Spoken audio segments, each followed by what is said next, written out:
ये हमारा 1 लाख चैलेंज। एक ऐसा इंसान जिसको अपना फैशन ब्रांड शुरू करना है, उसके पास 1 लाख रुपए है, तो कैसे वो अपना ब्रांड शुरू कर सकता है? वेबसाइट को भरना पड़ेगा कि कोई अगर वेबसाइट तक आया है या इंस्टाग्राम तक आया है तो तब उनके पास कुछ नंबर ऑफ ऑप्शंस उनको दिखने चाहिए। चाहे आप उसके अंदर 30 ऐसे ऑप्शन लगा दो और उसके ऊपर सोल्ड आउट लिख दो, और जब आप किसी को 6 बार दिखाई देते हो तब जाके उसकी रिकॉल में आओगे। हाँ, तो ये मार्केटिंग का बजट है। करेक्ट। हाँ, वही कि अगली बार जब वो खरीदने का सोचेगा, उन्हें अरे ऐड दिखा था, चलो देखते हैं उसका। ट्रस्ट इंपॉर्टेंट है ना। प्लानिंग और स्ट्रैटेजी में ना एक डिफरेंस होता है। अच्छा, नमस्कार दोस्तों, फाउंडर ज्ञान के नए इंटरव्यू में आप सबका स्वागत है। आज आपको फैशन की मास्टर क्लास मिलने वाली है, क्योंकि हम पॉडकास्ट कर रहे हैं गौरव मंडल के साथ, जो कि 2 time national award winner fashion designer है, फैशन बिजनेस कंसल्टेंट और फैशन इंस्टीट्यूट में गेस्ट लेक्चर भी हैं। तो काफी डीप में हमने डिस्कस किया है कि कैसे आप 1 लाख रुपए में अपना ब्रांड शुरू कर सकते हैं, इनिशियली लोग कैसे गलतियां करते हैं, कैसे आप अपने ब्रांड को स्केल कर सकते हैं, प्लस मार्केट में क्या गैप है जिसके थ्रू आप एक बढ़िया फैशन ब्रांड बना सकते हैं। तो एंड तक पॉडकास्ट देखना, आपको काफी कुछ फैशन के बारे में सीखने को जरूर मिलेगा। तो वेलकम गौरव ऑन फाउंडर ज्ञान। ओह, थैंक यू अर्णव। क्या एक्चुअल में फैशन बिजनेस में पैसा बनता है? मतलब ऑफ कोर्स ज़ारा, H&M, ये बड़ी कंपनीज तो पैसे बना लेती हैं। आप इतने सारे ब्रांड्स के साथ कंसल्ट करते हो, कुछ ब्रांड्स का आप एग्जांपल भी दे सकते हो कि एक्चुअल में क्या है, प्रॉफिट बनता है इन धंधों में? देखो, कोई भी बिजनेस अगर पूरे मेथड के साथ किया जाए तो उसमें प्रॉफिट तो बनता है, और फैशन में भी बनता है। मगर फैशन में कुछ और चीज़ें भी हैं जो पैसे के साथ है। वो है रिकग्निशन। अभी बहुत सारे बिजनेसेस ऐसे नहीं है जिसके अंदर पैसा बनता जरूर है पर रिकग्निशन नहीं है। अगर आप सच में आप देखना शुरू करें, कितने सारे फाउंडर्स जो अलग अलग बिजनेस कर रहे हैं वो भी पॉडकास्ट कर रहे हैं। They want recognition, they are coming on Shark Tank. So when you are very young, तुम्हें लगता है कि हाँ, मेरे को लोग जाने, मेरे व्यक्तित्व को जाने, मेरी रिकग्निशन हो, तो उसमें फैशन सबसे टॉप पे है। उसके अलावा क्या है, जो दूसरा है वो है if you go into acting. हाँ, ठीक है। अब फैशन के साथ जो तीसरी चीज जो सबसे बड़ी है, जो शायद किसी और प्रोफेशन में नहीं है, कि आपने कोई ब्रांड अपने नाम से स्टार्ट किया अर्णव, कल को आप हो चाहे नहीं हो, पर वो ब्रांड आपका आपके नाम से चलता रहेगा। बिल्कुल। अब जैसे शनेल नहीं है, हाँ, पर उनका ब्रांड चल रहा है। कितने सारे ऐसे डिजाइनर्स हैं जो अभी नहीं है पर उनका नाम तो चल रहा है। तो ऐसे बहुत सारी चीजें हैं जिसकी वजह से फैशन की तरफ लोग आकर्षित भी हैं। फैशन में पैसा भी बनता है, मगर पैसे के साथ कुछ और चीजें भी हैं विच रियली अट्रैक्ट पीपल। हाँ, लास्ट चीज जो मैं भूल गया बोलना, वो है क्रिएटिविटी। अब कई लोग ऐसे हैं, अगर आप स्कूल की भी बात करें, everybody is not great at academics, हाँ, मगर सबको तारीफ तो सिर्फ एकेडमिक वालों को ही मिलती है ना। फिर वो जब बड़े होते हैं, जो बच्चे थोड़े क्रिएटिव होते हैं, कहते हैं अब हम क्या करें, डॉक्टर नहीं बन सकते, ये नहीं बन सकते, and then do we have a creative profession जहाँ पर हम कुछ खुद को साबित कर सके। तो उसमें fashion is really at the top of the choice. तो ये आपने एक बढ़िया इंसाइट दिया कि फैशन में आपको फेम और पैसा ऑलमोस्ट सिमिलर टाइम में मिल जाता है, एंड यूजुअली इंसान को दोनों चीज़ें चाहिए होती हैं। बट अगर आप बिजनेस शुरू करते हो, आपको पहले पैसा मिलता है, फेम के लिए काफ़ी टाइम लगता है। एक्टिंग करते हो तो मे बी फेम पहले आपको मिल जाए, पॉलिटिक्स में फेम आपको मिल जाए, पैसा बाद में मिलता है। तो ये ऑलमोस्ट सिमिलर टाइम में मिलता है, एंड यही मुझे लगता है कि रीज़न है कि लोग कंटेंट क्रिएटर, इन्फ्लुएंसर, यूट्यूबर भी इसीलिए बनते हैं Correct. कि फेम और पैसा काफ़ी जल्दी यंग एज में ऑलमोस्ट सिमिलर टाइम में मिल जाता है। करेक्ट। अब मेन चीज़ पे आते हैं कि मान लो कि एक यंग डिज़ाइनर है या फिर एक यंग स्टूडेंट है, उसको डिज़ाइन ब्रांड चालू करना है, उसके पास 1 लाख रुपए का बजट है। तो ये हम मान लेते हैं ये 1 लाख चैलेंज है। हाँ। अब 1 लाख में उसको ब्रांड शुरू करना है। Okay. तो इसमें कितना, कहाँ इन्वेस्टमेंट होना चाहिए, किन चीज़ों का ध्यान रखना चाहिए, कैसे वो ग्राउंड अप से 1 लाख के बजट में शुरू कर सकता है अपना ब्रांड? सो अर्णव, ये मैं हर बार अपने रील्स में भी बोलता हूँ अपने व्यूअर्स को कि ब्रांड शुरू नहीं करना होता, ब्रांड चलाना होता है। So you should stop using this terminology कि मुझे ब्रांड शुरू करना है। तो शुरू करने के बाद क्या होगा, उसके बाद उसको चलाना है। तो आपको हमेशा ये करना है कि मुझे अपना ब्रांड चलाना है। तो अब आपका जो 1 लाख रुपए का चैलेंज है, उसको हम समझते हैं कि 6 महीने तक आपके पास पैसे होने चाहिए ताकि आप अपने ब्रांड को चला सको, सस्टेन कर सको। तो हम इसे 4 डिफरेंट पार्ट्स में तोड़ते हैं 1 लाख रुपए को। पहला पार्ट है प्रोडक्ट डेवलपमेंट, जिसके अंदर आप अपने नए डिजाइन्स के सैंपल्स बनाओगे। दूसरा पार्ट है उसका प्रोडक्शन करना, क्योंकि जब ऑर्डर आएगा तो प्रोड्यूस करके उसको दोगे। तीसरा पार्ट है उसकी मार्केटिंग करना। मार्केटिंग नहीं करोगे अपने ब्रांड की, किसी को पता चलेगा नहीं, कंज्यूमर आपके पास आएगा नहीं। और चौथा पार्ट है लॉजिस्टिक्स। ये जो लॉजिस्टिक पार्ट है कि जितना भी आप कुरियर करते हो, वापस आता है, कोई आपका प्रोडक्ट बना रहा है, तो ये जितने भी लॉजिस्टिक्स के जो चैलेंजेस हैं वो आपके पास होने चाहिए। तो अब इसको अगर हम 4 पार्ट में डिवाइड करें तो यू कैन इमेजिन कि तुम्हारा जो ये पूरा ब्रांड है ये एक ट्रैक्टर की तरह है। ट्रैक्टर के जो 4 टायर है ना, उसके पहले जो टायर हैं वो छोटे होते हैं और पिछले वाले बड़े होते हैं।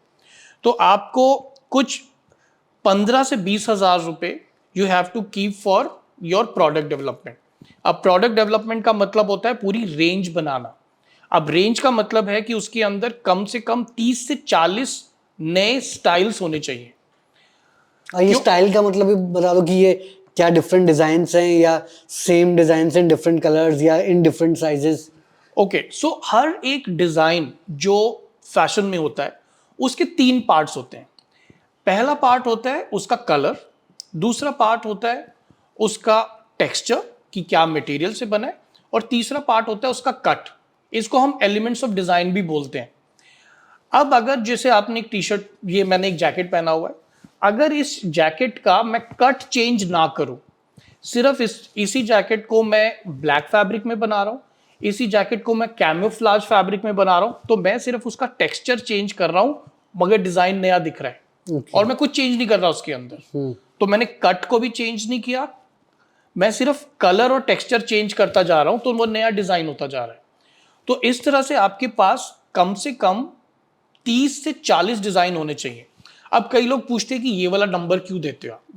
मैं इसलिए देता हूं ये नंबर कि जब आप अपनी दुकान बनाएंगे, एक शॉप बनाएंगे, चाहे वो वेबसाइट होगी, चाहे वो इंस्टाग्राम होगी, अगर इंस्टाग्राम के ऊपर 5 इमेजेस हैं तो किसी को आपके ऊपर विश्वास ही नहीं होगा, लगेगा कि कोई स्कैमर आ गया है।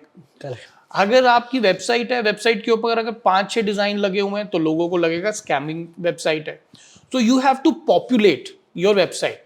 वेबसाइट को भरना पड़ेगा कि कोई अगर वेबसाइट तक आया है या इंस्टाग्राम तक आया है तो तब उनके पास कुछ नंबर ऑफ ऑप्शंस उनको दिखने चाहिए।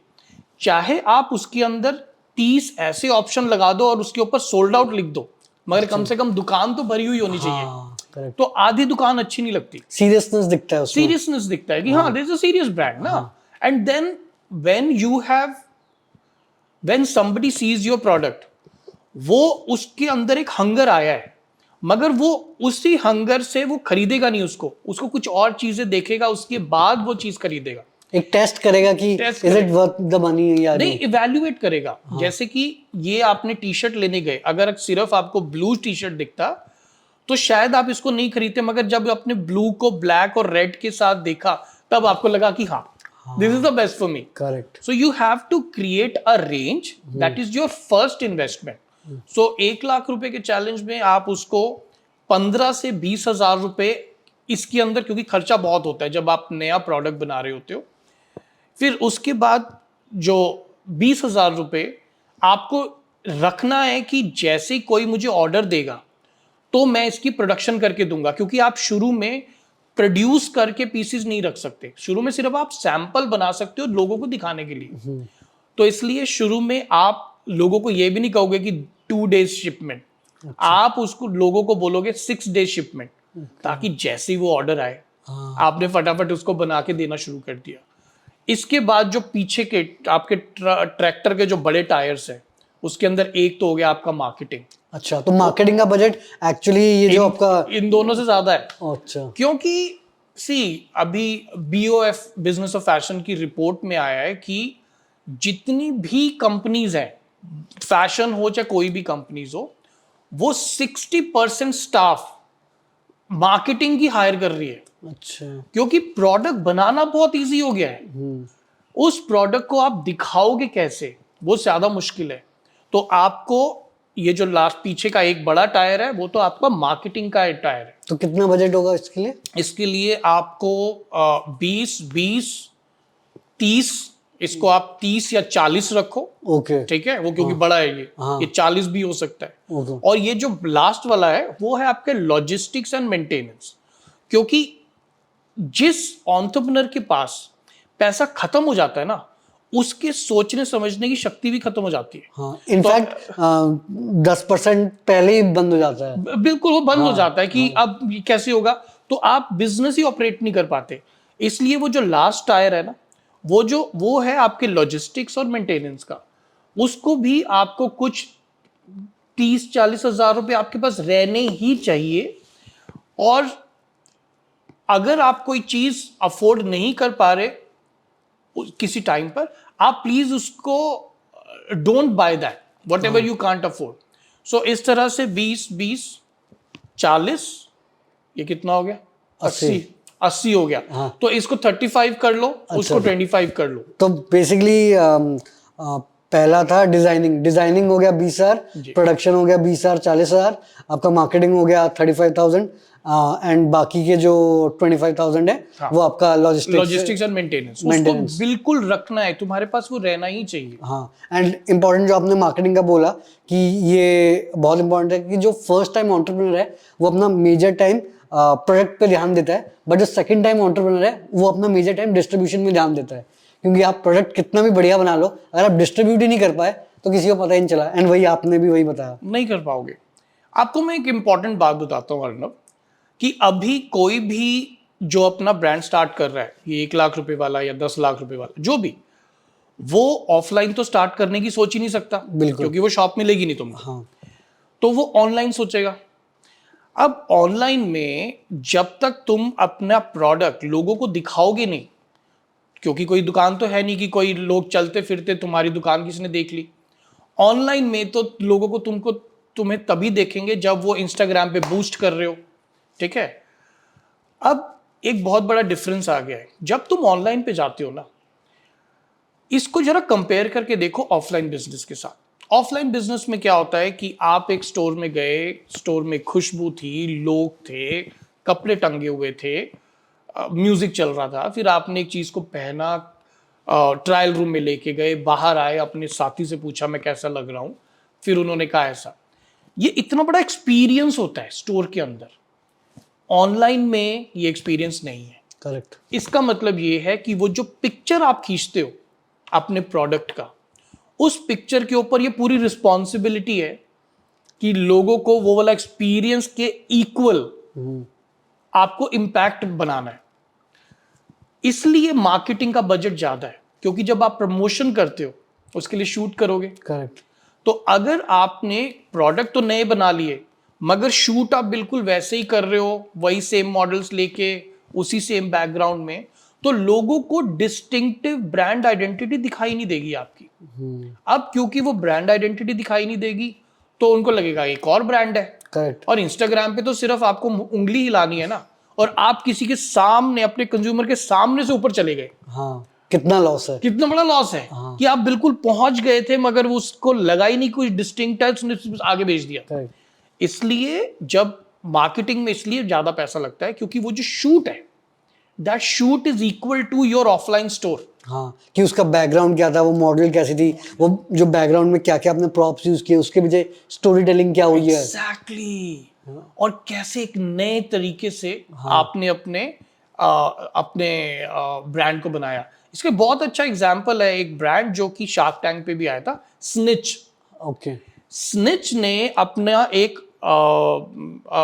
स्ट्रीट वेयर ब्रांड बनाया, और उसने मार्केटिंग के ऊपर इतना पैसा खर्च किया कि हर किसी के इंस्टाग्राम पे स्निच दिखाई देता है। बिल्कुल। और जब आप किसी को 6 बार दिखाई देते हो तब जाके उसकी रिकॉल में आओगे।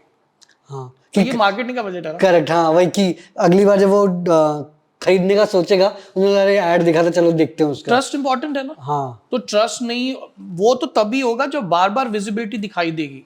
तो अब मार्केटिंग, अब जब आप ऑनलाइन बिजनेस स्टार्ट कर रहे हो, दैट मीन्स आप शायद इन्फ्लुएंसर मार्केटिंग भी करने की कोशिश करोगे। करेक्ट। इसलिए वो टायर बड़ा है। मार्केटिंग का टायर इसलिए बड़ा है कि फैशन बिजनेस जो है ना, ये please I want everybody to understand, ये हर एक बिजनेस से इसलिए डिफरेंट है क्योंकि इसके अंदर एक इंसान भी होता है, सिर्फ कपड़ा नहीं होता। हाँ So when you are seeing somebody wearing a cloth, you are not just seeing that cloth, you see that whole picture in totality. Total मतलब पूरा पिक्चर एक साथ देखते हो ना। और उसके बाद अब वही सेम टी शर्ट जब ऋतिक रोशन के ऊपर देखते हो तो आप total Hrithik Roshan with the T shirt देख रहे हो, और तब जाके आप वो टी शर्ट खरीदने की कोशिश कर रहे हो। इसलिए इन्फ्लुएंसर्स भी डिमांड करेंगे आपसे, इसलिए वही जो सेम टी शर्ट है जब वो किसी इन्फ्लुएंसर के ऊपर जाएगा तो उसका परसेप्शन बढ़ जाएगा, एस्पिरेशन हाई होगा, एस्पिरेशन बढ़ जाएगा ना लोगों का कि अरे वाह इसने पहना हुआ है, इसकी वजह से उस टी शर्ट का एक वैल्यू बढ़ जाएगी। करेक्ट।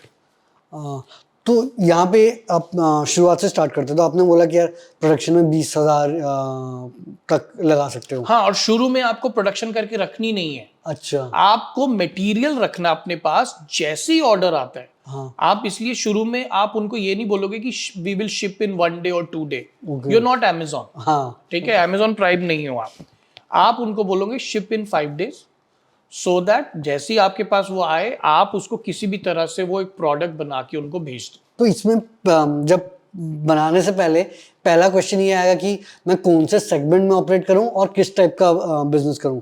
जो मुझे थोड़ा बहुत पता है कि स्ट्रीट वेयर होते हैं, एक कोटियोर वेडिंग वाला बिजनेस जो कस्टम मेड होता है, Correct. एक कुछ प्रेट वेयर भी होता है। तो ये क्या क्या टाइप्स के होते हैं और कैसे इंसान चूज करता है कि यार this is what I want to do and this is how I want to position myself. Okay, तो सबसे पहले तो आप कैटेगरीज की बात करते हैं। हाँ तो फैशन इंडस्ट्री में जो क्लोथिंग कैटेगरी है उसमें पहले तो 3 लेवल पे हम उसको तोड़ते हैं कि men's wear, women's wear and kids wear, ठीक है। अब हम चलो वुमेन्स वेयर को लेके चलते हैं because that's the biggest category. उसके अंदर सेगमेंट्स क्या है, उसके अंदर casual wear, street wear, active wear, sports wear, lounge wear, athleisure wear, अरे बाप रे फिर देन योर ट्रूजो वेयर जो आप कुतोर की बात कर रहे हो, जो weddings- Trousseau, जो वेडिंग के अराउंड, हाँ। Wedding wear, then you have या आई थिंक ये इतने सारे कैटेगरीज है, हाँ। ठीक है, और ये सिर्फ वुमेन्स वेयर का बताया मैंने Correct. आपको। हाँ, फिर उसके बाद इंटीमेट वेयर भी है, that is becoming very big now because the whole world because of active wear people have started wearing just the intimate wear as an outer wear also. Okay तो इसलिए बहुत सारे इंटीमेट वेयर ब्रांड्स बनने शुरू हो गए हैं, ठीक है। सो इतने सारे तो सेगमेंट्स ही हैं। मेन में क्या होगा, शर्ट्स जीन, मेन में सेम चीज होगी, अच्छा कैजुअल सेम चीज होगी, क्योंकि मेन को भी देखो आप ट्रैवल करते हो तो आपको एक अलग तरह के कपड़े चाहिए, हाँ, ठीक है। हाँ। और ट्रैवल में भी अगर आप बीच पे जा रहे हो अलग कपड़े चाहिए, अगर आप हिल पे जा रहे हो अलग कपड़े चाहिए, ओके है ना। हाँ। तो उसके लिए कैटेगरीज बनी हुई है। फिर then you have casual wear, you have street wear, you have Formal. Formal wear, you have business wear. Formal wear के अंदर जो आप इवनिंग में डिनर करने जा रहे हो हाँ that is also formal wear, मगर जब बिजनेस करने जा रहे हो तो वो भी फॉर्मल वेयर है। हाँ then you have athleisure, active, sports, वो सारे के सारा उसमें है। कैटेगरीज है। तो एक बार ये कैटेगरीज आपको पता चल गई कि हाँ फैशन के अंदर ये है, फिर ये जरूरी नहीं है कि मुझे क्या करना है। आप सबसे पहले ये देखो कि कोई चीज कहीं पे मिसिंग है क्या। सो मान लो you as a person who is who really think कि मुझे ये चीज मिल नहीं रही कहीं पर। फॉर एग्जाम्पल मैं आपको 3 एग्जाम्पल देता हूँ। पहला एग्जाम्पल है अनीता डोंगरे, ठीक है, इंडिया की सबसे बड़ी डिजाइनर वही है, चाहे सब्यसाची का नाम सबसे ज्यादा है, सबसे बड़ी डिजाइनर वही है, 5 ब्रांड्स हैं उनके खुद के, and Global Desi, Grass Roots, Pink City जिनका ज्वेलरी ब्रांड है, and then Anita Dongre couture. Okay तो अनीता डोंगरे एक बॉम्बे में एक इंस्टीट्यूट है, वहाँ से जब निकल के काम करने के लिए गई तो वो मारवाड़ी फैमिली से है। तो वो जब उस टाइम पर जो फॉर्मल वेयर होता था वो होता था शर्ट और पैंट जो ऑफिस में जाने के लिए।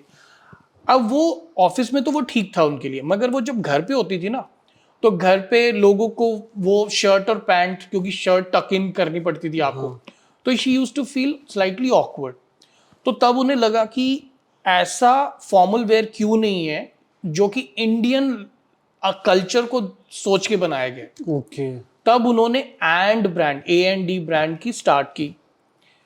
अब क्योंकि उनको एक नीड गैप दिखाई दिया, वो खुद ही एक कंज्यूमर थे, उन्होंने शुरू में अपने लिए कपड़े बनाए, ऑफिस गए, लोगों ने पूछा कि कहाँ से, तो उसने कहा नहीं नहीं आई नो दिस पर्सन, और खुद ही ऑर्डर ले लेके उनके लिए बना के दिया उन्होंने।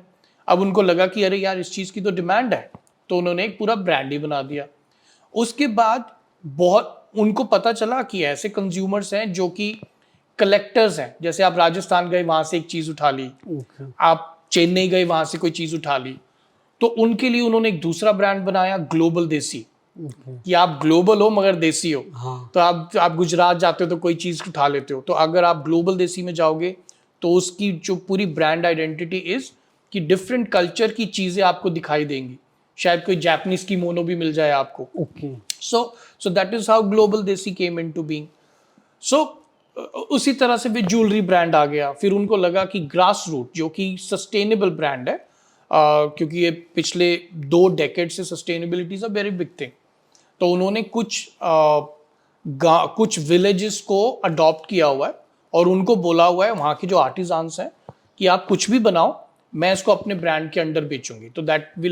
तो वो विलेजर्स को काफ़ी छूट है कि अपने क्राफ्ट को बनाएं। फिर उसको वो मार्केट करती है ग्रास रूट के अंदर, और फिर उनको लगा कि हाँ कुतोर भी करना चाहिए मुझे, ये जो पूरा wedding wear, trousseau wear is a very big thing, तो उन्होंने फिर वो भी किया। फिर ज्वेलरी बनाना तो ज्वेलरी भी किया। So if the question is कि किसी को ये कैसे पता चले कि मैं किस मार्केट में जाऊं, तो सबसे पहले मार्केट में कैटेगरी पढ़ो, उसके बाद देखो कि I am comfortable with which category, because fashion में आप सिर्फ पैसे बनाने के लिए नहीं आ सकते। Your heart needs to tell you that there is something that I can add to this market, और I can do better than what is available. हाँ, या तो better than what is available, कि ये क्वालिटी अच्छी नहीं दे रहे या ज्यादा प्राइसिंग में दे रहे हैं, ऑप्शंस कम है, मैं ऑप्शंस ज्यादा कर देता हूँ, और you have to think of a new thing कि अच्छा why this thing is not. For example Aayushi Gudwani, Fable Street एक ब्रांड है, ये पिछले 6-7 साल में कुछ 110 करोड़ का रेवेन्यू कर रहा है। It's again a very successful story. So Ayushi Gudwani, she started finding, now she is from McKinsey की पार्टनर थी, तो उनको लगने लगा कि जब वेट बढ़ गया है तो मुझे मेरे लिए बिजनेस वेयर नहीं मिलता। अब वो बिजनेस वेयर नहीं मिलता, इसलिए उन्होंने काफ़ी जगह पर मार्क्स एंड स्पेंसर और जो कुछ जगह पर उन्हें लगा कि इंडियन विमेन जो थोड़ी सी प्लम्प हो गई है, उनको सोच के बिजनेस वेयर क्यों नहीं बना रहे लोग, तो उन्होंने वो मैकेंजी की पार्टनरशिप छोड़ के she did a internship at N export house 6 महीने के लिए, ताकि उन्हें पता चले कि ये पूरा क्राफ्ट है क्या। यही मैंने उस क्वेश्चन में भी कहा था कि क्राफ्ट सीखो। अब ये बहुत बड़ी बात है कि जब आप पार्टनर हो तो आपको करोड़ों की सैलरी होती है। ओह she is loaded, but she said कि उसके हार्ट ने उनको बोला ना कि यार आयुषी, बिजनेस अपॉर्चुनिटी तो हम बाद में देख लेंगे, मगर सबसे पहले can I help all those women who are very enterprising और जिनको अब उनके लिए ऐसे comfortable nice fitting business wear नहीं मिलता। तो उन्होंने फेबल स्ट्रीट स्टार्ट किया। अब वो फेबल स्ट्रीट अभी इतना बड़ा हो गया है, like everybody in India whoever is going to office, उनको फेबल स्ट्रीट जरूर पता है। Okay. तो दिस इज आयुषी गुडवानी। तीसरा example, if you want I can give you more examples of designers. हाँ तो नहीं, तो हम उसी भी जो आप बोल रहे थे कि आपने एक सेक्टर, अपने सेगमेंट बता दिए। हाँ, सेगमेंट बताया मैंने। हाँ। तो अब अगर किसी यंग डिजाइनर को अपना ब्रांड स्टार्ट करना है, सबसे पहले आइडेंटिफाई कर ले कि हाँ there are lot of segments, मगर मैं सब में खेल नहीं सकता। Maybe active wear is my segment. मैं बड़ा स्पोर्टी हूँ, मुझे हमेशा चलते फिरते रहना अच्छा लगता है, मैं काम भी करता हूँ तो 2 मिनट में उठ जाता हूँ। आपका लाइफस्टाइल ही वैसा है और आप उन्हीं तरह के लोगों से कनेक्ट भी करते हो। आपका इंस्टाग्राम पे भी आप उन जैसे लोगों को ही फॉलो करते हो। So then you can think या क्या मैं एक्टिव वेयर में कुछ काम कर सकता हूँ। फिर ऑब्वियसली एक्टिव वेयर में जाकर आप देखोगे कि एक्टिव वेयर की जो पूरी मार्केट है, ठीक है, फैशन इंडस्ट्री की मार्केट को हम डिवाइड करते हैं प्राइसेस के अकॉर्डिंग, Okay. जिसको हम बोलते हैं मार्केट सेगमेंटेशन बाय प्राइसिंग। ये एक ट्रायंगल में होता है। हाँ। सबसे नीचे वैल्यू मार्केट होती है, फिर उसके बाद मास मार्केट, फिर उसके बाद स्ट्रीट हाई स्ट्रीट मार्केट, उसके बाद प्रीमियम, उसके बाद ब्रिज, उसके बाद लग्जरी, उसके बाद सुपर लग्जरी। तो प्राइसेस के हिसाब से। एंड ये किस प्राइस पॉइंट में ऑपरेट करते हैं? कुछ रेंज होता है या सब कैटेगरी का अलग अलग रेंज होता है? जैसे अगर आप वैल्यू मार्केट की बात करोगे तो ये जितने भी पैंटालून्स, जूडियो, ये सारे वैल्यू मार्केट में आते हैं। वहां पर आपको एक टी शर्ट 199 200 रुपए में एक टी शर्ट मिल सकता है, अंडर 500 बेसिकली। अंडर 500, ठीक है। और अच्छी क्वालिटी का सामान बेचते हैं ये लोग। तो Amazon में जितने भी ब्रांड्स हैं जिनको बहुत लोग जानते नहीं है, but they will give you 3 T shirts for 399 और 499, है ना। सो ये पूरी वैल्यू मार्केट है। उसके बाद आ जाती है मास मार्केट। ना ये जो मास मार्केट है, इसके अंदर मास मार्केट, वैसे हाई स्ट्रीट को मैं मास में ही ले रहा हूँ। मास मार्केट थोड़ा सा बड़ा है। इसके अंदर ज़ारा जैसे प्लेयर भी हैं जो थोड़े से एक्सपेंसिव है, और इसके अंदर H&M, Forever 21, then you have Mango, ये सारे जो ब्रांड्स हमको मॉल में दिखाई देते हैं, एलन सोली, लुई फिलिप, ये पूरे मास मार्केट ब्रांड्स हैं। इसके बाद प्रीमियम मार्केट आना शुरू हो जाता है। जिसके तो ये जो आपने मास मार्केट बोला है, मजीबिंग लोअर एंड 500 से स्टार्ट होगा, अपर एंड में भी 2000, 2500, 3000। नहीं, मास मार्केट क्योंकि थोड़ा सा बड़ा है। ओके। क्योंकि आप अगर आप हमारी सोशो इकोनॉमिक स्ट्रक्चर देखें तो सबसे नीचे वर्कर्स होते हैं। हाँ। वर्कर्स और अनस्किल्ड लेबर होते हैं। करेक्ट। उसके बाद आता है लोअर मिडिल क्लास, फिर मिडिल क्लास, फिर अपर मिडिल क्लास, फिर रिचेस, फिर उसके बाद सुपर रिचेस। करेक्ट। उसी के हिसाब से पूरी मार्केट बनी हुई है। अच्छा। तो ये जो वैल्यू वाली मार्केट है, ये वर्कर्स और उन लोगों को दे रही है, ठीक है। फिर उसके बाद lower middle class, middle class and higher middle class, तो उसको वो मास मार्केट दे रही है, क्योंकि वो सेगमेंट बहुत बड़ा है। करेक्ट। अब जो अपर मिडिल क्लास है उसमें पैसे बहुत है, तो वो जाके ज़ारा से सामान खरीद सकता है। करेक्ट है ना। मगर जो मिडिल क्लास है वो जाके सोचेगा कि चल मैं H&M से खरीद लेता हूँ, क्योंकि उसकी प्राइसिंग थोड़े नीचे है। करेक्ट। तो ये वाला बैंड थोड़ा बड़ा है।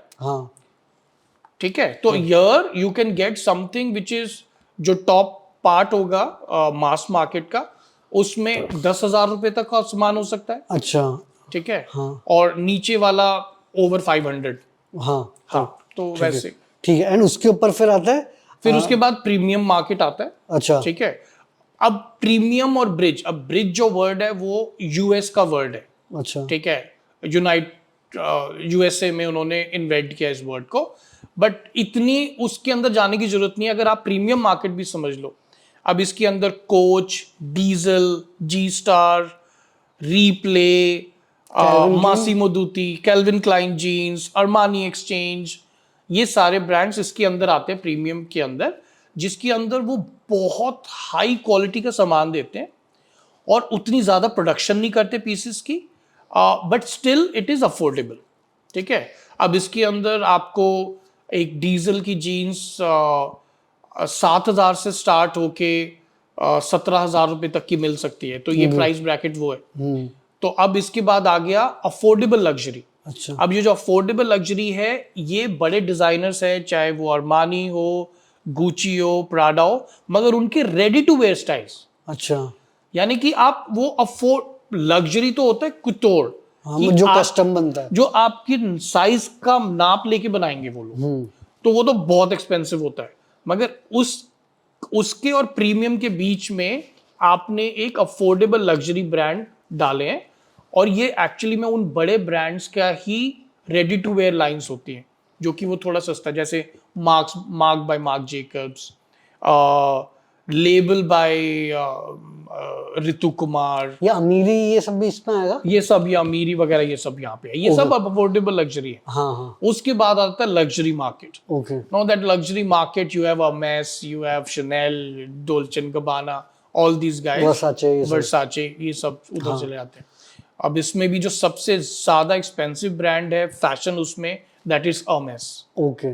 जो अपने बैग्स हैं उन सब के लिए, हाँ, वो बर्किन बैग के लिए बहुत फेमस है। इंटरेस्ट। तो यहाँ पे हमने एक तो हमने पहले डिफरेंट कैटेगरीज देखा, हाँ। कैटेगरी आइडेंटिफाई किया। अब हम आगे अपने सेगमेंट Market में, के segment में, हाँ, हाँ। मार्केट में सेगमेंट में जो आपने बताया, मास मार्केट अंडर 500 है, फिर value market, sorry value market, value फिर मास, हाँ, value market under 500, mass market 500 to maybe से 5000, हाँ। फिर ब्रिज टू लग्जरी में भी 5000 टू 10,000, उसके बाद अफोर्डेबल लग्जरी में भी 10 टू 20-25, देन फिर लग्जरी तो फिर उनका कोई दाम ही नहीं है, एंड फिर वो कोटियोर वो सब आ जाते हैं। अब आपने यहाँ पे चूज कैसे करेंगे कि इसमें से कौन से अब चूज देखो, पहले तो आपने कैटेगरी चूज करी, करेक्ट। मान लो एक्टिव वेयर आपने एक्टिव वेयर किया, हाँ। एक्टिव वेयर वैल्यू मार्केट में भी है, हाँ 200 रुपए के जूते भी मिलते हैं, करेक्ट वो जो सड़क पे आपको करेक्ट, वो वाले भी स्पोर्ट शूज मिल रहे हैं, हाँ वो आपको वैल्यू में भी मिल रहे हैं, मास में भी मिल रहे हैं, लग्जरी में भी मिल रहे हैं, हर जगह तो मिल रहे हैं। हाँ हाँ अब आपको देखना है कि एक्टिव वेयर के मैं कहाँ पर जाने वाला हूँ, ओके क्या मैं मास में रहने वाला हूँ, या मैं वैल्यू में लेने वाला हूँ, या मैं अफोर्डेबल लग्जरी में हूँ, मैं यहाँ पर जाने वाला हूँ।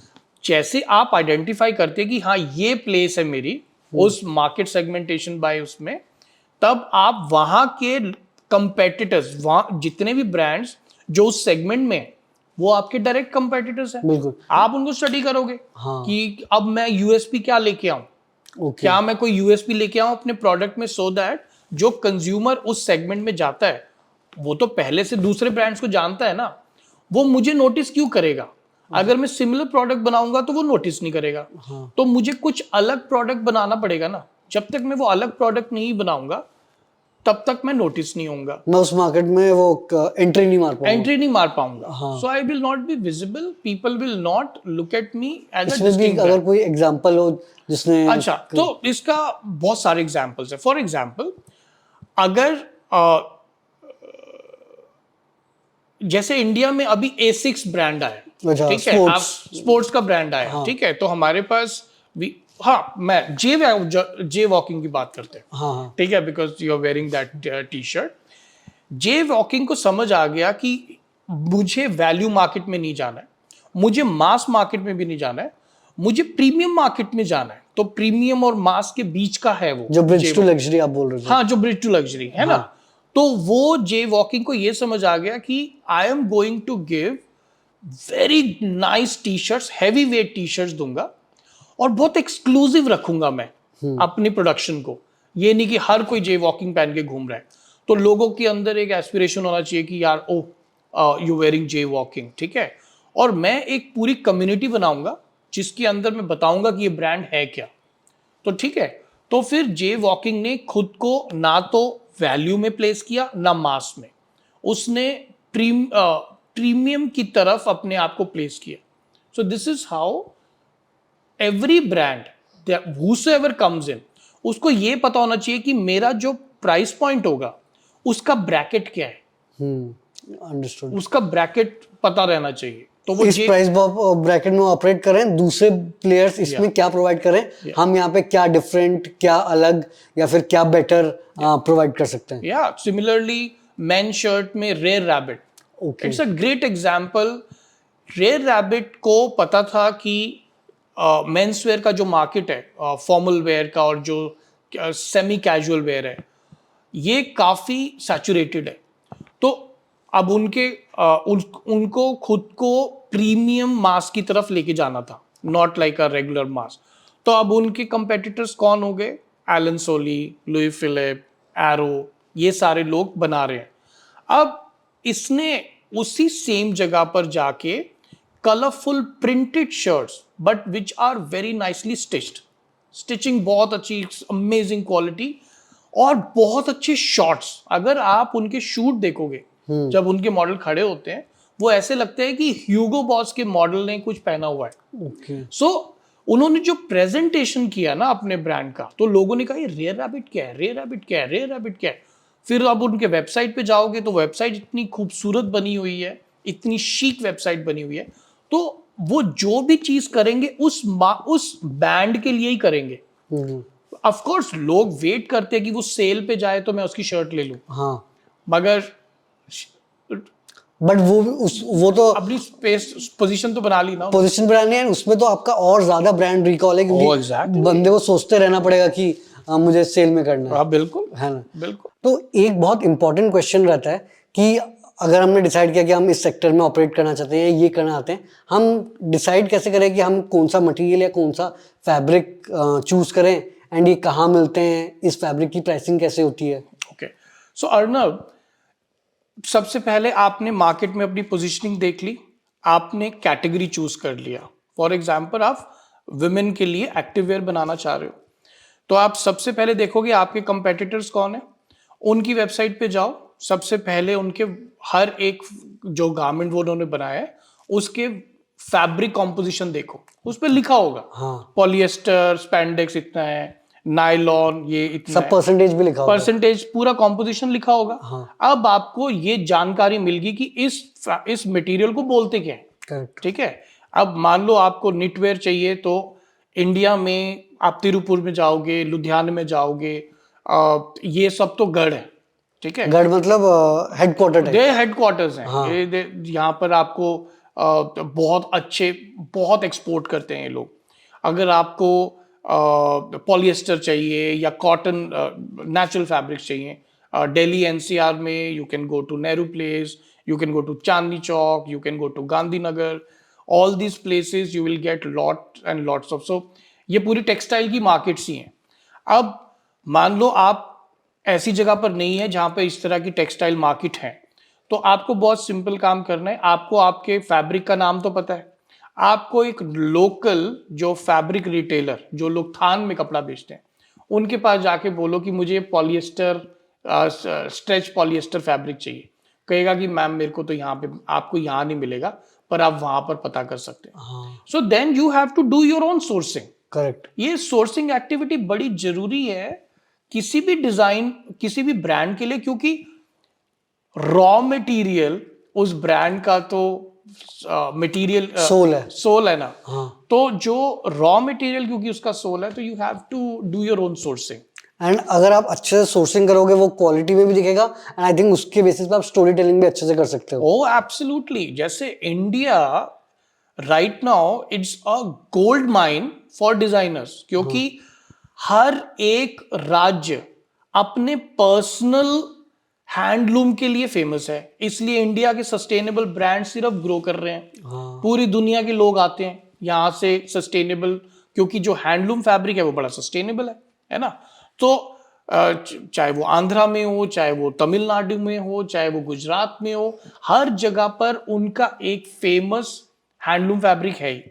तो इस तरह की सोर्सिंग आपको मिल जाएगी। ठीक है, उसके अलावा अगर आपको फैब्रिक का कॉम्पोजिशन पता करना है, उसके लिए सिंपल सी बात है, या तो आप वेबसाइट पे जाइए अपने कंपेटिटर के, या उसके स्टोर पे जाइए, उसका वॉश केयर लेबल देखिए, उसके अंदर वो फैब्रिक का नाम होगा, then you can search for it. And आपने जो बोला कि इंडिया में इतने सारे हैंडलूम ये सब हैं, इंटरेस्टिंगली काफियों का ज्योग्राफिकल इंडिकेशन टैग भी मिल गया है। ओह आई नो, हाँ ना, तो आई नो। सो वो यूएसपी है ना। करेक्ट। एंड वहां पे आप सीधा गवर्नमेंट की वेबसाइट में आके पूरी लिस्ट ही देख सकते हो, ये स्टेट आपके आजू बाजू क्या है। Exactly. वहां पे जाके एग्जैक्टली देखो, क्योंकि ये एक ऐसी आइडेंटिटी है जो कॉपी भी कोई नहीं कर सकता कॉपी है। भी कोई नहीं कर सकता। हाँ। और यूएसपी हो गई, बिल्कुल। और आपकी ब्रांड की स्टोरी टेलिंग के लिए हाँ, आप सोचो कि क्या खतरनाक स्टोरी टेलिंग होगी व्हेन यू आर सेइंग कि मैं तेलंगाना में जाके मैंने ये पूरा इकत करवाया और वहां से मैंने ये बनवाया। हाँ, तो लोगों को एक बिहाइंड द सीन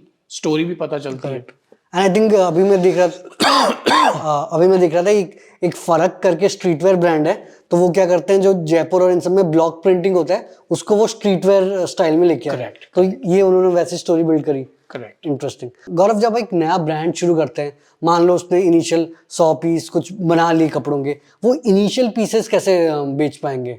ओके, तो ये ना आपको समझना पड़ेगा कि क्या आपको सिर्फ पीस बेचने हैं या ब्रांडेड पीस बेचने हैं। अच्छा। क्योंकि मैं अब शुरू से बोल रहा हूं कि ब्रांडेड पीस बेचने हमें, तो उसके लिए आपको सबसे पहले आपकी वेबसाइट बनानी पड़ेगी। क्योंकि जैसे ही कोई आपके वेबसाइट तक आएगा, ये बड़ा मुश्किल होता है लोगों को वेबसाइट तक लेके आने के लिए, मगर मैं बताता हूं कैसे, क्यों जरूरी है। क्योंकि आपको सिर्फ आपका पीस नहीं बेचना, आपको उसको अपनी दुकान भी दिखानी है, अपना स्टोरी भी, अपना स्टोर दिखाना है। हाँ। और वो आपका स्टोर होगा आपका इंस्टाग्राम और आपका वेबसाइट। अब इंस्टाग्राम का स्टोर इंडिया में नहीं है अभी, इसलिए Instagram can be your marketing funnel to get your consumer to your store. कई तो सबसे पहले आपको क्या करना है, आप अपनी वेबसाइट तो आपको बनानी पड़ेगी, और बहुत अच्छी वेबसाइट बनाइए जिसके अंदर अच्छे पिक्चर्स हो, अच्छे मैसेजेस हो। आप किसी भी अच्छे ब्रांड को देख सकते हैं, रेयर रैबिट, तो रेयर रैबिट ने तो शॉपिफाई के ऊपर बना रखी है, पर ऑफ कोर्स उन्होंने बहुत एक्सपेंसिव उनका एक वो लिया हुआ है theme, but then you can start very at a very low level.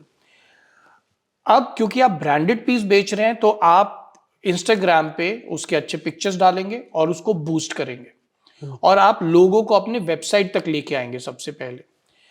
क्योंकि आप Amazon या दूसरे मार्केट प्लेस पे भी जा सकते हो, मगर वहां जाकर आप गुम हो जाओगे, क्योंकि आपके प्रोडक्ट के साथ दूसरे प्रोडक्ट भी दिखाई दे रहे होंगे लोगों को। तो लोगों ने आपके प्रोडक्ट को आपके ब्रांड के अंदर देखा नहीं। इसलिए मैं कह रहा हूं कि पहले 100 पीसेस को ये सोच के चलो कि ये आपका डेब्यू है इंडस्ट्री में, तो आप लोगों को बूस्ट करके, इंस्टाग्राम से बूस्ट करके अपनी वेबसाइट तक लेके आओ, और अपनी वेबसाइट के थ्रू उसको बेचने की कोशिश करो। इसमें मेरा वैसे एक डाउट है कि क्या उसको इतना ज़्यादा वेबसाइट बूस्ट में भी बजट लगेगा, वेबसाइट प्रीमियम आपको बनानी है, क्या ये पॉपअप्स के थ्रू एंड वहाँ इवेंट्स में जाके नहीं हो पाता क्या? देखो, जो पॉपअप्स या इवेंट्स में आपको इतनी बड़ी फीस देनी पड़ती है, अच्छा, उस फीस में देके आपने किसी जाके आपने एक पॉपअप लगाया भी, हाँ, लोगों, अब आपका जो कंज्यूमर है वो तो बिल्कुल ही लिमिटेड हो गया ना, जो उस जगह पर आएगा।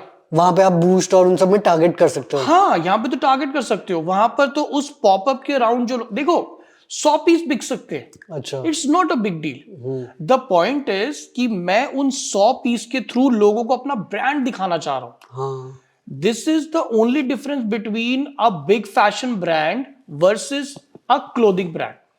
आपको मैं एक चीज बताता हूं, प्लानिंग और स्ट्रैटेजी में ना एक डिफरेंस होता है। अच्छा, प्लानिंग होता है जो छोटे छोटी चीजें पूरी करने के लिए हम जो प्लान बनाते हैं ना, छोटी चीज की, हाँ भाई ये फैब्रिक बन जाए, उसकी मेरे को तनख्वाह देनी है। मगर जब आप ब्रांड बनाते हो तो आप स्ट्रैटेजाइज करते हो, it's a long term vision. उसके लिए जो प्लान बनता है उसको हम स्ट्रैटेजी बोलते हैं। तो स्ट्रैटेजी पहले दिन से करो ना। आप अपनी ब्रांड की वो पॉपअप करोगे तो कुछ लोगों ने देखा और वहां पर भी आप खो गए। आप उससे अच्छा उतने पैसों में आप अच्छी फोटोशूट करो, ठीक है। लोगों के इंस्टाग्राम पे आओगे, बूस्ट करोगे, इंस्टाग्राम पे आओगे, उनका मन क्यों नहीं करेगा देखने के लिए, क्योंकि ये तो फ्री है ना। करेक्ट, और उनको अपनी वेबसाइट पे भेजो। अगर वो आपकी वेबसाइट पे आए तो इट्स लाइक पीपल फुटफॉल हो रहा है तुम्हारे वेबसाइट पे, है ना। और जैसे वो तुम्हारे वेबसाइट पे आए, क्या किया आपने, उसको 20% का डिस्काउंट दिया कि हाँ भाई फॉर फर्स्ट टाइम। अब उन्होंने अपना ईमेल एड्रेस छोड़ दिया, अब आप क्या करोगे, उनको न्यूज़लेटर भेजोगे। हाँ, तो धीरे धीरे आप अपने ब्रांड के ऊपर भी तो वर्क कर रहे हो। आपके दिमाग में सिर्फ ये नहीं है कि मैं 100 पीस कैसे बेचूं। हाँ। एंड आई थिंक वहां पे मान लो आपने एक व्हाट्सएप का चैटबॉट लगा दिया, एग्जैक्टली, तो कोई डाउट आ गया एंड एक बार वो व्हाट्सएप पे आ गया, एग्जैक्टली, वो चाहे 2 की जगह 5 क्वेश्चन पूछेगा, बट वो ट्रस्ट नेक्स्ट लेवल पे पहुंच जाएगा। एग्जैक्टली। तो आप कंज्यूमर आपके पास आ रहा है, क्योंकि कैक आपको पता है ना, कंज्यूमर एक्विजिशन कॉस्ट कितना ज्यादा है, Correct. वो तो आपको करना ही पड़ेगा। हाँ, मगर मैं पर्सनली बोलता हूं कि पॉपअप में मत जाओ when it is your first 100 garments. Okay, मैं पर्सनली बोलता हूं Amazon पे मत जाओ, क्योंकि यहां पर तुम्हारे स्टोर में कोई नहीं आया, और तुम्हारे पास जो कंज्यूमर आ रहा है उसकी सारी इंफॉर्मेशन उस Amazon वाले को है, हाँ, तुम्हें नहीं है। करेक्ट, तुम्हारा कंज्यूमर आ रहा है, तुम्हारे बिजनेस का पहला इन्वेस्टर है वो, हाँ, तो उसकी इंफॉर्मेशन तो तुम्हारे पास होनी चाहिए। बिल्कुल, सो वो मुझे पर्सनली लगता है कि if you want to sell branded clothing, correct, that means brand, तो तुम उसको अपने स्टोर पे लेके आओ, and that should be your website. Please खर्च करो उसके ऊपर। अपना स्टोर ना हो और अलग अलग स्टोर पे जाके बेचे जा रहे हो सामान को, ब्रांड बनाना बड़ा डिफिकल्ट है। क्योंकि अगर आप खुद ही नहीं बेच पा रहे, दूसरा वाला कैसे बेच देगा? चलो दूसरे वाला बेच देगा, क्योंकि वहां पर तो Distribution है। डिफरेंट, हाँ नहीं, दूसरे मार्केट प्लेस में Amazon पे जाके तुम्हारा प्रोडक्ट दिख जाएगा लोगों को, करेक्ट, और वो ले लिया, क्योंकि उसको पिक्चर अच्छा लग रहा है, नीचे प्राइस अच्छा लग रहा है, उसको कभी याद ही नहीं होगा तुम्हारा नाम। मगर तुम सोचो ना, रेयर रैबिट का वो आया, रेयर रैबिट ने शुरू में बेचा ही नहीं। फेबल स्ट्रीट ने शुरू में जब बिजनेस स्टार्ट किया, उन्होंने पहले 6 साल तक COD दिया ही नहीं, अच्छा, कैश ऑन डिलीवरी दिया ही नहीं। उन्होंने कहा नहीं यार, तो लोगों को पता चलने लगा ना कि फेबल स्ट्रीट है, oh I can't buy this on cash. So you have to have a strategy instead of just a small plan कि ये 100 पीस कैसे बेचूं। नहीं, इन 100 पीस के थ्रू मैं लोगों को अपना ब्रांड कैसे दिखाऊं। करेक्ट, अब वो ब्रांड मैं भीड़ में नहीं दिखा पाऊंगा, इसलिए I will not go to market place. Correct. I will rather go, I will build my website के ऊपर अच्छी पिक्चर्स होंगी और उस वेबसाइट पे आप लोगों को लेके आओगे। अब ये आपने बताया कि काफ़ी इजी टू एंटर बिजनेस है फैशन, इसलिए सब करना चाहते हैं। बट सवाल ये है कि काफ़ी सारे फेमस डिज़ाइनर्स ने फैशन की डिग्री नहीं ली है या फैशन एकेडमिकली पढ़ाई नहीं करी। तो आपके हिसाब से क्या फैशन पढ़ाई ज़रूरी है एक सक्सेसफुल फैशन ब्रांड बनाने के लिए? अर्नब, ये क्वेश्चन काफ़ी डिबेटेबल है। इसमें मुझे लगता है जैसे इंडिया के बड़े डिज़ाइनर्स हैं, अंजू मोदी, उनको नेशनल अवार्ड भी मिला है। रामलीला की कॉस्ट्यूम डिज़ाइनर भी रही है वो मूवी, हाँ, वो मूवी रामलीला, Okay. संजय लीला बंसाली। अंजू मोदी कभी कॉलेज नहीं गई। ऋतु कुमार इंडिया के टॉप टूरिस्ट में से एक है, वो कभी कॉलेज नहीं गए। देन वी हैव शनेल, दुनिया का सबसे बड़ा नाम, ये कभी कॉलेज नहीं गए। इसके अलावा बहुत सारे डिज़ाइनर्स हैं जो एक्चुअली कॉलेज नहीं गए, मगर जब वो कॉलेज नहीं गए थे उनके पास कोई तरीका था फैशन के बारे में सीखने का। चाहे वो जैसे अंजू मोदी जो खुद से थे, उन्होंने अपनी मम्मी को देखा था कपड़े बनाते हुए, और फिर जब उन्होंने सोचा कि मुझे अब डिज़ाइनर बनना है, तो वो जो नॉलेज उनके पास थी उस चीज़ को उन्होंने कन्वर्ट किया उसमें। अब जिन लोगों के पास इस तरह के इनपुट्स नहीं हैं, उनको शायद कॉलेज जाना उनके लिए मतलब मैं रेकमेंड करूंगा कि वो कॉलेज जाएं, क्योंकि उस टाइम का जो लैंडस्केप था ना, वो थोड़ा सा इजी था वहाँ पर। अब का जो लैंडस्केप है बहुत कम्पेटिटिव हो गया है। हाँ, तो और अब क्या है, इंडस्ट्री आपको 1 साल का टाइम नहीं देती कि आप आओ और लर्न करो। इंडस्ट्री वांट कि आप गए हो इंडस्ट्री में काम करने, वो अगले 7-8 दिन में चाहती है कि you should be able to deliver. इसलिए if you have a training ground that may not be a college or that may be a college or it may be another center where you are learning, it may be कि आप कहीं पे, for example बहुत सारे designer ऐसे भी हैं जो कॉलेज गए हैं। अच्छा। चाहे वो रोहित बाल हो, चाहे वो मनीष मल्होत्रा अरोड़ा हो, चाहे वो सब्यसाची हो, ये इन्होंने फैशन पढ़ा है, ये फैशन पढ़े हैं। Okay. ठीक है, तो वो भी बड़े सक्सेसफुल हुए हैं। मगर जो मनीष मल्होत्रा है वो तो नहीं गए फैशन कॉलेज, हाँ, वो भी इतने सक्सेसफुल हुए हैं। मगर बात ये है कि it's not college, it is your mindset कि क्या आप उस फैशन बिजनेस को उस तरह से सीखना चाहते हो before you enter fashion industry. आपको किसी भी तरह से फैशन इंडस्ट्री की थोड़ी ट्रेनिंग होनी चाहिए आपके पास, और चाहे वो यूट्यूब के थ्रू हो, चाहे वो आप किसी के पास जाके इंटर्नशिप करो, चाहे आप जॉब करो किसी के पास जाके, चाहे वो छोटे लेवल से जॉब करो, कम से कम इंडस्ट्री में जाके जॉब तो करो, ताकि आपको वो समझ आए। उसके बाद आप उस सीढ़ी के ऊपर जा सकते हो। एक बहुत अच्छा एग्जाम्पल है रॉ मैंगो का। इंडिया का टॉप ब्रांड है रॉ मैंगो। तो इसके जो फाउंडर है संजय गर्ग, अब संजय गर्ग निफ्ट से पढ़े हुए हैं, मगर वो निफ्ट में ना दिखाई नहीं देते थे। अच्छा। और उनके मार्क्स भी बड़े कम आते थे कॉलेज में। आप कॉलेज में हो पर जाते नहीं हो। हाँ।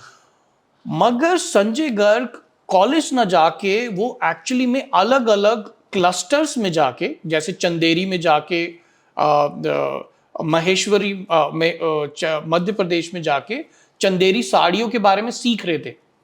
तो वही कॉलेज का टाइम वो कॉलेज में ना बिता के वो बाहर जाके सीख रहे थे इस क्राफ्ट को। तो और जब वो ग्रेजुएट हुए तो शायद उनके मार्क्स बहुत कम थे, मगर उन्होंने अपने ब्रांड स्टार्ट करने में उनको ज़्यादा टाइम लगा नहीं, क्योंकि उन्होंने उस क्राफ्ट को सीखा। So basically if you can learn this craft by going to college और by not going to college, main चीज़ है इस क्राफ्ट को सीखना, बहुत जरूरी है। हाँ, college I think one of the easier way है क्योंकि स्ट्रक्चर्ड फॉर्मेट में बता देते हैं, एंड नहीं तो यूट्यूब में आज हम सिखा ही रहे हैं। Exactly. सवाल ये भी कि जब कोई हम फैशन ब्रांड शुरू करते हैं तो ये डिज़ाइन कैसे और कहाँ बना सकते हैं? खुद बनाना होता है या आउटसोर्स होता है, क्या होता है? देखो अर्नब, ये हमेशा तुम्हारा जो फाइनल प्रोडक्ट तुम बनाने वाले हो उस पर डिपेंड करता है। फॉर एग्जाम्पल, अगर आप एक कुटोर गारमेंट या वैल्यू एडेड गारमेंट बनाने की कोशिश कर रहे हो तो आप ट्राई करोगे कि आपका जो बिजनेस स्ट्रक्चर है, तो आपके पास एक वर्कशॉप हो जहां पर आप उस प्रोडक्ट, क्योंकि वो वैल्यू एडेड प्रोडक्ट है और वो आपके सामने बनना चाहिए, तो आप बाहर जाके बनवा नहीं सकते उसको, तो वो पूरे का कंट्रोल तुम्हारे हाथ में होना चाहिए। अगर आप कुछ ऐसे रेडी टू वेयर गारमेंट्स बनाना चाह रहे हो जिसके अंदर हल्का प्रिंट होगा या कुछ ऐसी डिटेल्स होंगी जो जिसके लिए आपको अपने पास वो प्रिंटिंग वो करने की जरूरत नहीं है, तब आप आउटसाइड वेंडर्स लेंगे जो आपको प्रिंट करके दे देंगे, लेजर प्रिंट करके दे देंगे या ब्लॉक प्रिंट करके दे देंगे। अगर आप ऐसा प्रोडक्ट बनाना चाह रहे हो जिसके अंदर बहुत सारी डाइंग के इफेक्ट होंगे, टाई एंड डाई करना चाहते हो या कोई और शिबोरी प्रिंट करना चाहते हो, तो तब आप या तो आप अपने बिजनेस के अंदर ही वो पूरी फैसिलिटी बनाओगे जहां पर आप नए तरीके से टाई एंड डाई के डिजाइन निकाल रहे हो, क्योंकि खुद एक्सपेरिमेंटेशन खुद करो। एक्सपेरिमेंटेशन, नहीं तो आपकी टाई एंड डाई और दूसरे की टाई एंड डाई में अलग लगेगा नहीं। सो तो इसलिए अगर आपको अपने डिजाइन में यूनिकनेस और एक्सक्लूसिविटी चाहिए, तब तो आपको अपने पास आपके कारीगर आपको लेके आने ही पड़ेंगे, क्योंकि इन हाउस करना पड़ेगा। इन हाउस करना पड़ेगा, क्योंकि अगर आप बाहर जाके करोगे तो वहां पर तो और भी लोग बनवा रहे हैं ना, तो वहां पर आपका डिजाइन आउट हो जाएगा। तो ये डिपेंड करता है कि what is your final product. अब कई प्रोडक्ट ऐसे हैं जो आप चाह के भी अंदर बनाना बड़ा मुश्किल है। फॉर एग्जाम्पल, ये जो फॉर्मल जैकेट्स होते हैं, अच्छा, उनकी वो फिनिशिंग लाने के लिए 110 स्टेप्स होते हैं। ओके। हाँ, कुछ ऑलमोस्ट 50 मशीन्स होती है कि वो वहां जाके फ्यूजिंग होगी, उसके बाद कहीं पे कॉलर टर्न होगा, कहीं पर उसका जो बटन होल होता है वो नॉर्मल बटन होल नहीं होता, उसकी मशीन इतनी एक्सपेंसिव है उस तरह के की होल बटन होल करने के लिए। So depending on what is the quality, exclusivity, value addition, and if you want to keep your design secret, लोगों को नहीं बताने, हाँ, तो आपको ये करना पड़ेगा। Otherwise you can also go out. Biba जैसा ब्रांड जिसके 110 अभी 110 रिटेल स्टोर्स हैं, इन्होंने अपने बिजनेस के स्टार्ट में कितने सालों तक इनके पास डिजाइन हाउस ही नहीं था। अच्छा, तो they used to go to an export house. Export house क्या करता है, मैन्युफैक्चर करता है अलग अलग ब्रांड्स के लिए, वो अपने सारे गारमेंट्स टांग देते हैं और आप उन गारमेंट्स के ऊपर बोलते हो इसका एक गला चेंज कर दो, ये वाला फैब्रिक यहाँ पे डाल दो, अच्छा, ये वाला। तो आपके पास एक बड़ा डिजाइन स्टूडियो है ही नहीं, आप एक आउटसाइड वेंडर के पास जाके उनके गारमेंट्स देख के उसी के अंदर चेंजेस बता के you are able to create your collection. तो ये हम कर तो हर सिटी में बड़े बड़े एक्सपोर्ट हाउसेज होते होंगे। हर सिटी में Delhi NCR is a big thing. हमारे तो क्योंकि वी आर डेवलपिंग नेशन, हमारे यहाँ पे बहुत ज्यादा मैन्युफैक्चरिंग होती है। तो जैसे एनसीआर या बड़े मेट्रो सिटीज में कोई बड़े डिजाइन मतलब एक्सपोर्ट हाउसेज जो होंगे? शाही है, गोकुलदास इमेजेस है, गोकुलदास एक्सपोर्ट्स है, देन वी हैव एक दो तो बंद भी हो गए अभी। तो इंडिया में कुछ 630 एक्सपोर्ट हाउसेज हैं, जिसके अंदर बड़े एक्सपोर्ट हाउसेज जिनकी मैन्युफैक्चरिंग कैपेसिटी एक दिन में वो 10,000 पीस निकाल सकते हैं। तो उनके एमओक्यूज भी बहुत हाई होते हैं, छोटे लोग नहीं जा सकते वहाँ। और छोटे एक्सपोर्ट हाउसेज भी हैं दिल्ली एनसीआर में, बैंगलोर में, चेन्नई में, गुजरात में, कैलकाटा में, आई थिंक राजस्थान में, I don't know, but all across India there are lot of places जो कि मैन्युफैक्चरिंग करते हैं।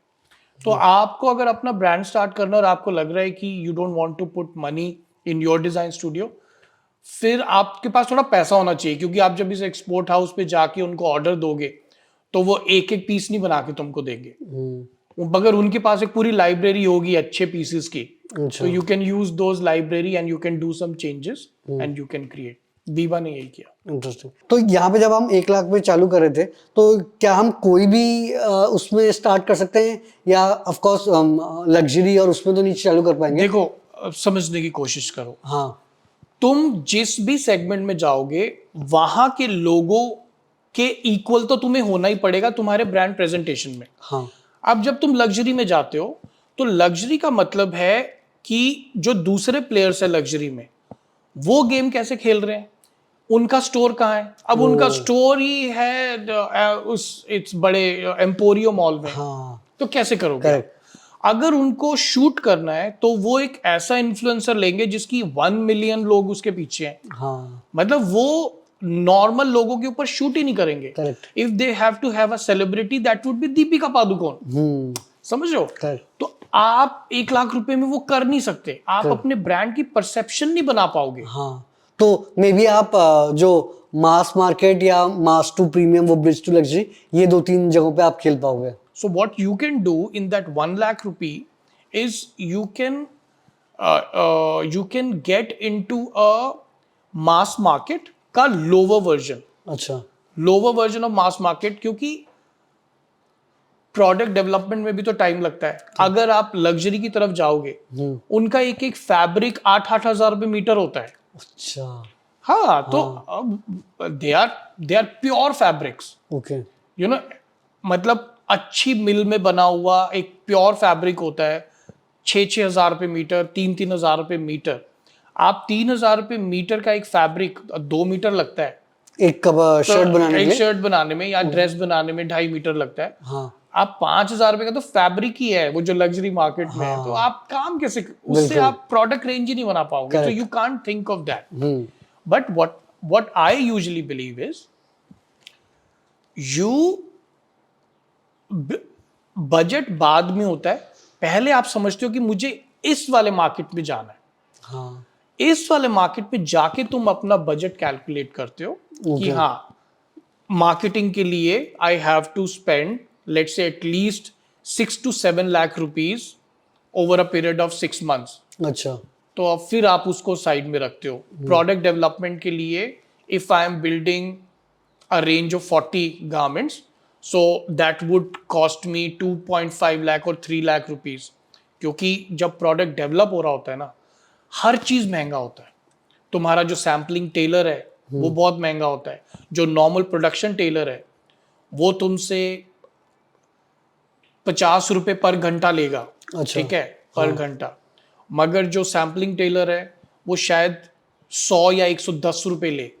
तो यानी कि डबल कॉस्ट हो गया किसी भी चीज को बनाने ये का। सैम्पलिंग टेलर मतलब सैम्पलिंग टेलर क्या होता है कि एक प्रोडक्शन टेलर होता है जिसके पास एक बना हुआ पीस है, वो उसको फटाफट देख के बना देगा। अच्छा सैम्पलिंग टेलर होता है जो एक स्केच से या एक पिक्चर से, उसके सामने कुछ रेफरेंस नहीं है। ओके तो ये जो टेलर्स होते हैं ये इनको बड़ा मजा आता है कि कोई नया ड्रेस आया है या शर्ट आया है या कोई ट्यूनिक आया है और वो उसको देख के फिर बनाना। तो उसमें टाइम लगेगा। बिल्कुल फोटो से आप बना रहे हो तो फोटो से बना रहे हो, स्केच से बना रहे हो या इंस्ट्रक्शन से बना रहे हो तो टाइम तो उसमें टाइम लगेगा। हाँ तो प्रोडक्ट डेवलपमेंट में काफी टाइम लग जाता है और उसको उस क्वालिटी तक लेके जाने के लिए काफी अच्छे ट्रिम्स लेने पड़ेंगे। हर एक चीज महंगी मिलेगी ना शुरू में। हाँ क्योंकि आप क्वांटिटी भी कम ले रहे हो। क्वांटिटी एमओक्यूज इतने कम है तुम्हारे कि तुम क्वांटिटी कम कर रहे हो।